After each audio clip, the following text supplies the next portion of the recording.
Imagine a small room, a handful of suited men and women, coffee cooling in paper cups. The door closes quietly behind them. No cameras, no speeches. When they come out, the world keeps trading, buying, done, and selling. But the thing we call money no longer means what it used to. It is still accepted everywhere, still printed with authority, still trusted by billions, but it is no longer anchored to anything physical. Not gold, not silver, not reality itself. How did we cross that line? Is it a single secret meeting, or the final crack in a system already under impossible pressure? And more importantly, are we still living with the consequences today? To understand how money became detached from reality, we have to rewind to a time when money was intentionally boring, predictable, restrained. After World War II, the world was desperate to avoid the economic chaos that had fueled depression and war. Nations came together and designed a financial system meant to impose discipline. Currencies were pegged to the US dollar, and the dollar itself was pegged to gold. If a government printed too much money, the system punished it. Gold would flow out, confidence would vanish, and consequences were immediate. For decades, this worked not perfectly, but well enough to keep trade stable. The key idea was simple: money had limits. Governments could not create endless currency without paying a price. But slowly, year by year, pressure began to build inside the system. The United States was spending more than it earned. Social programs expanded. Military commitments stretched across the globe. The Vietnam War drained resources. Dollars flooded the world. Foreign governments started asking an uncomfortable question. If all these dollars came back home, was there really enough gold to back them? That question became a threat. By the late 1960s, countries were quietly converting their dollars into gold. US gold reserves shrank. Confidence weakened. A system that relied on trust began to wobble. And then, in August 1971, the breaking point arrived. President Richard Nixon appeared on television and announced what sounded like a technical adjustment. The United States would temporarily suspend the convertibility of the dollar into gold. Behind that calm language was a historic rupture. Overnight, the rule that had restrained money for a generation was gone.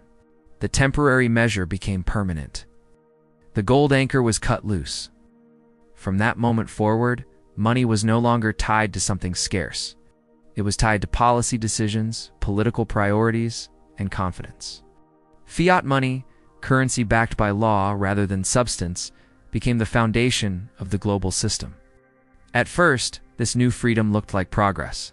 Governments could respond to recessions faster. Central banks could smooth out shocks. Economic growth continued.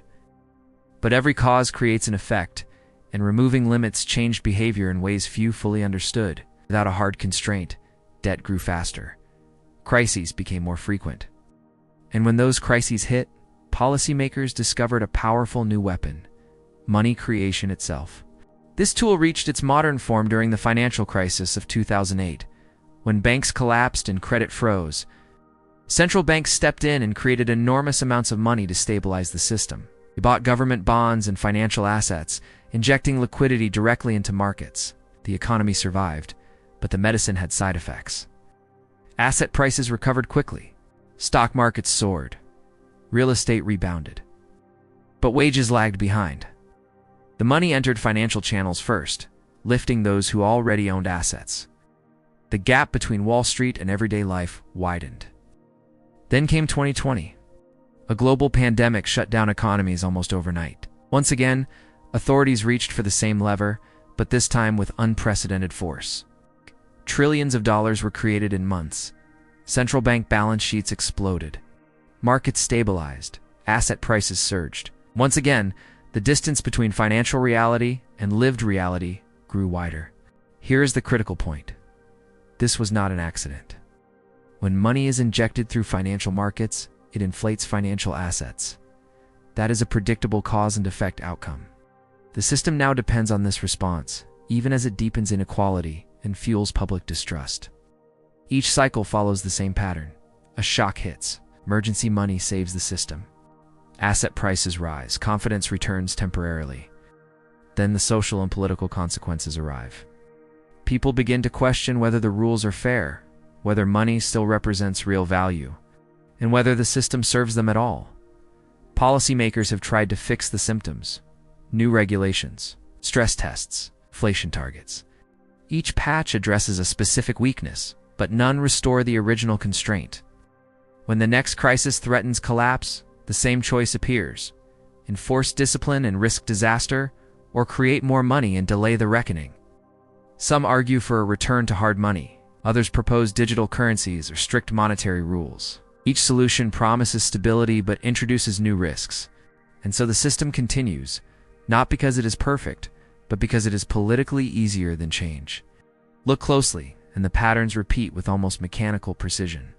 Since the dollar was untethered from gold, financial crises have grown larger. Interventions more aggressive, and asset markets more detached from everyday economic conditions.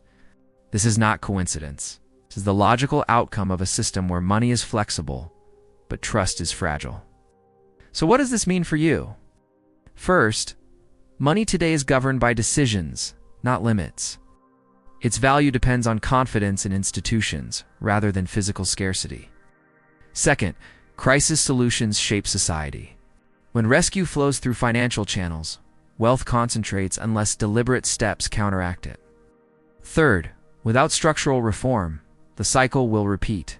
Each rescue buys time, but time itself becomes more expensive. The secret meeting was not just a room or a date in history. It was the moment discipline gave way to discretion. The moment money stopped answering to reality and started answering to power. The unanswered question is not whether this system can continue. It has, again and again. The real question is whether the cost of maintaining it will eventually exceed the cost of changing it. If this made you rethink how money really works, like the video, subscribe for deeper breakdowns, and share your thoughts below. What should money be anchored to? Rules, trust, or something entirely new?